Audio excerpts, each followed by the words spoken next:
তো বন্ধুরা, আইপিএলে 10টা টিম।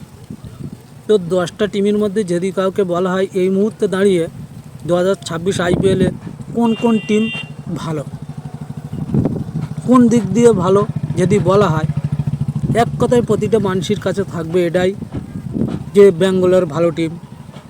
তাদের প্রথম অর্ডার থেকে, তাদের মিডল অর্ডার থেকে, তাদের বোলিং লাইন আপ থেকে, তারপরে এসআরআইস, মুম্বাই ইন্ডিয়ান্স, রাজস্থান রয়্যালস এদেরকে নাম করবে এবং পাঞ্জাব কিংস। তো তাদের মধ্যে সব থেকে একটা ভালো টিম,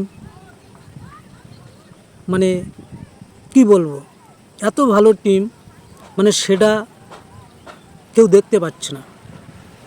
ক্রিকেট এমন একটা খেলা, সব সময় যে অ্যাগ্রেসিভ মেজাজে খেলতে হবে, অ্যাগ্রেসিভ মেজাজেই খেললে যে ম্যাচ জেতা যায় তা নয়। সেটা মাত্র একটাই টিম করে দেখিয়েছে আর করে দেখাচ্ছে, আর যখন থেকে এসছে তখন থেকে করে দেখাচ্ছে।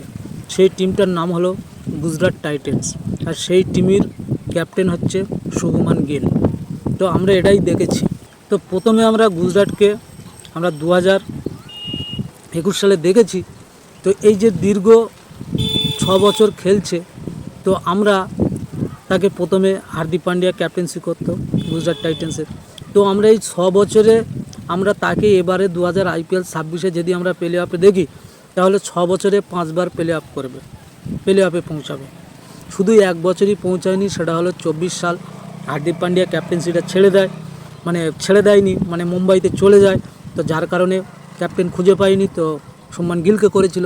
তখন যুব প্লেয়ার ছিল, বয়স কম ছিল, অত অভিজ্ঞ ছিল না, তো সেইবারে প্লে অফে পৌঁছতে পারেনি। হয়তো পৌঁছাতো, কিন্তু দুটো ম্যাচ বৃষ্টির জন্য খেলা হয়নি, পয়েন্ট 1-1 হয়ে গেছে, তো যার জন্য আরও পৌঁছাতে পারিনি। আজকের 2026 আইপিএলে গুজরাট টাইটেন্স 16 পয়েন্ট 12 ম্যাচে। তো আমরা এই টিমটাকে আমরা নর্মালি আমরা মাথায় নেই না, সিরিয়াসলি নেই না যে এই টিমটাকে হেরে যাবে, যে প্রথম টপ 3 ফেলে দেবো, ম্যাচ জিতে যাবে, টপ 3 পড়ে গেলে এদের গল্প শেষ। কিন্তু কি এমন টপ 3 14টা ম্যাচে হয়তো এক থেকে দুবার হয়তো এই টিমটার মধ্যে এটা ঘটে, টপ 3 প্রথম পড়ে যায়, ম্যাচটা হেরে যায়। 1 থেকে 2 বার, 14 ম্যাচের মধ্যে 1 থেকে 2 বার হয়, ওর বেশি হয় না। তো এই টিমটা যেভাবে ক্রিকেট খেলে, না হুটোপাট আছে, না তাদেরকে 100 বারে 100 করতে হবে, 80 করতে হবে, 90 করতে হবে, 120 করতে হবে, এমন কিছুই নয়। তারা ক্রিকেট খেলাটা, সেই খেলাটা খেলে, যার জন্য তারা এত সুন্দর একটা টিম আজকের পয়েন্ট টেবিলে তারা এই জায়গায় আছে এই কারণে। আর সেই টিমের ক্যাপ্টেন হচ্ছে শুভমান গিল, এত সুন্দরভাবে পরিচালনা করে নিয়ে যাচ্ছে টিমটাকে, বলা যাবে না। সত্যি আমরা ভাবতাম যে শুভমান গিল হয়তো ততটা সুন্দর ক্যাপ্টেন হতে পারবে না, কিন্তু আমি তো বলবো শুভমান গিলের মতন এই মুহূর্তে 2026 আইপিএলে ক্যাপ্টেন্সি আর কেউ করতে পারছে না। এত সুন্দর সহি ডিসিশন, এত সুন্দরভাবে টিমকে পরিচালনা করছে, মানে খুবই সুন্দর। তো বন্ধুরা, তোমাদের কতটা ভালো লাগছে আমি জানি না, তবে আমার সত্যি খুবই ভালো লাগছে।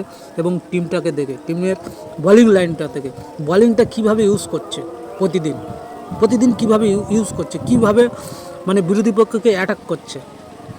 প্রতিদিন 3 ওভার করে বল করিয়ে নিচ্ছে সিরাজ এবং রাবাদাকে দিয়ে।